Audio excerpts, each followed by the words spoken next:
जय जगन्नाथ सांग मैंने मुझे टी आसी पुरी बुलाइका आ पुरी चारि धाम भितर एक अन्यतम धाम हूँ पुरी। पुरी की आसिला परे मन पवित्र हो जाए, जमती लगे बहुत आम संसार भितर जिते दुख कष्ट थाऊ किंतु आपण मैंने अनुभव करेंगे जो आप बड़दाण्ड पाद थोथे अरुण स्तंभ को अनईदेवे आपणकर पक्षर जिते दुख थाऊ संसार भितर जिते दुख थाऊ से सबको आप भूलीजे, माने से कष्ट को आपण मैंने भूलीजे किसी आपण को माने केवल जगह ही आपन को देखा कालिया शांत आपण को देखा से मन भितर गोटे आंतरिकता माने एमती अद्भुत शक्ति और भितर आध्यात्मिक शक्ति आसी जाए। यह आपण मैंने थोड़ा टी अनुभव करिए पुरी गले गरुड़ स्तंभ पाखे आउ ए जगार आसला आपण मान पाखे अहंकार भाव छाड़ी दे आसतु, कारण जदि आप अहंकार करिए प्रभु से जमा क्षमा करें। कारण पुरी बड़दाण्ड ठियाला आपन जो भावना पाइबे, जो भावना आपण भितर आसो से भावना अलग प्रकार थी। तो सांग ता भितर पुरी बड़दाण्ड को आसबे जिते खाली पादरे बड़दाण्ड आसतु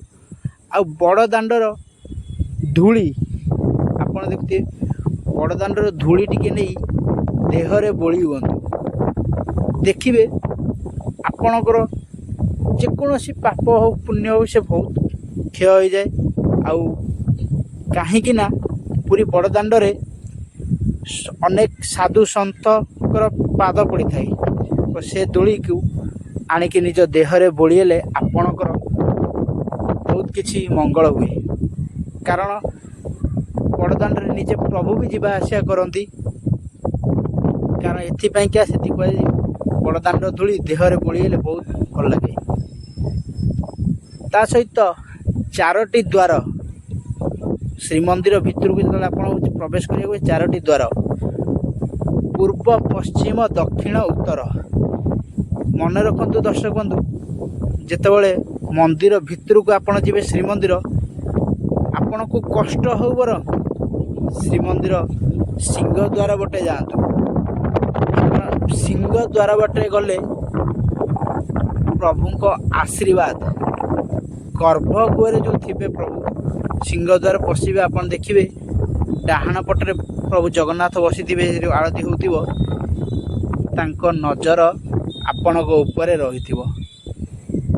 मन रखते यहीठू गलापर श्रीमंदिर भितर डाहाण को जीवे सावित्री सत्यवान मंदिर अच्छी सेठू आपण सिंदूर टिके नेबे से सिंदूर भी आपण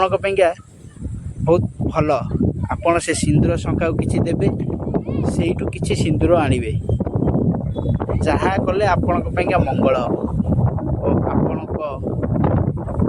संसार सुख दुखे आराम से चलो यह मानिले।